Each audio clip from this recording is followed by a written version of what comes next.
তৃণমূলের 3 শ্রমিক নেতার নামে নিয়োগ দুর্নীতির অভিযোগ তুলে পোস্টার, আর এই পোস্টার ঘিরে সকাল থেকেই শহর দুর্গাপুরে একেবারে উত্তাল পরিস্থিতি।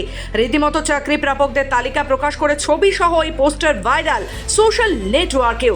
ঘটনা দুর্গাপুরের রাষ্ট্রায়ত্ত সংস্থা মিশ্র ইস্পাত কারখানার গেটে কে বা কারা ঠিকা শ্রমিক নিয়োগে দুর্নীতি তুলে ওই পোস্টার লাগিয়ে যান। পুরনো দিনের তৃণমূল কর্মী হয়েও তারা ব্রাত্য হয়ে রয়েছেন, অথচ বিজেপি ও বিরোধীদের লোকজন দিব্যি কাজ করে চলেছে এই সংস্থায়। তবে এসব ভিত্তিহীন অভিযোগ বলে সাফাই তৃণমূল শ্রমিক সংগঠনের নেতা দীপঙ্কর লাহার। বাজার গরম করার জন্য তাদেরকে কলঙ্কিত করার চেষ্টা করছে বলে পাল্টা অভিযোগ তৃণমূল শ্রমিক নেতৃত্বের। দীপঙ্কর লাহা জানান, তৃণমূলের মধ্যে কোনো গোষ্ঠীদ্বন্দ্ব নেই। পোস্টার লিখেই পোস্টার চলে গেল সাংবাদিকদের হাতে। মানে বুঝতে পারছেন তো ব্যাপারটা কি? অর্থাৎ শুধুমাত্র খবর করানোর জন্যই এটি তাদের বিরুদ্ধে পোস্টার লাগানো হয়েছে বলে তাদের পাল্টা অভিযোগ। পোস্টারে উল্লেখিত আরও 2 তৃণমূল শ্রমিক নেতাকে পাশে বসিয়ে এই বক্তব্য তুলে ধরেন দীপঙ্কর বাবু। দেখুন, প্রতিক্রিয়া বলতে আর কি দেব, পোস্টারটা আমার কাছেও এলো আপনাদের সংবাদ মাধ্যমের মধ্য দিয়ে। যে সমস্ত অভিযোগগুলো করেছে ভিত্তিহীন এবং অবান্তর।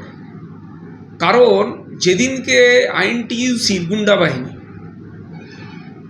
ওয়ার্কারদের, আমাদের কন্ট্রাক্টর অ্যাসোসিয়েশনের লোকদেরকে রাস্তায় ধরে মারধর করে এবং তার প্রতিবাদে কন্ট্রাক্টররা কর্মবিরতি করে এবং তার পরের দিনে আমরা আইএনটিটিইউসির পক্ষ থেকে গেটে মিটিং করি। দেখুন, আইএনটিটিইউসি আসার পরে এবং অভিজিৎ ঘটকের নেতৃত্বে 2023 সাল, 22 সালের শেষ দিকে 23 সালে আমরা যখন অ্যালো স্টিল ইউনিয়ন দেখতে যাই, আপনাকে চিন্তা করতে হবে ডিএসপির থেকে 6টা ভিডিএ পেছনে ছিল অ্যালো স্টিল প্ল্যান্ট। আজকে ওয়ার্কারদের স্বার্থে সমান সমান করে দেওয়া হয়েছে। আবার জানুয়ারি মাসে হবে, আপনি হয়তো দেখেছেন পোস্টারে। তাদেরকে বলি হবেই ভিডিএ। আমাদের যারা ইউনিয়নের মেম্বার আছে তারা আজকে শ্রমিক ক্যান্টিনে গিয়েছিল। শ্রমিক ক্যান্টিনে যেয়ে করে দেখে যে একটা পোস্টারিং হয়েছে। সেই পোস্টারিংয়ে আমিও পড়লাম, পোস্টারিংটা আমাকে ছবি তুলে পাঠিয়েছে এবং পোস্টারিংয়ে পরিষ্কার একটা গোষ্ঠীর বিরুদ্ধে আর একটা গোষ্ঠীর লড়াই।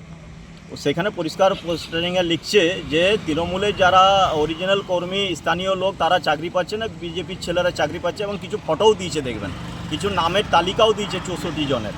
এবং এটা থেকে পরিষ্কার যে তৃণমূলের গোষ্ঠীদ্বন্দ্ব, এই গোষ্ঠীদ্বন্দ্ব একটা গোষ্ঠীর বিরুদ্ধে লিখেছে।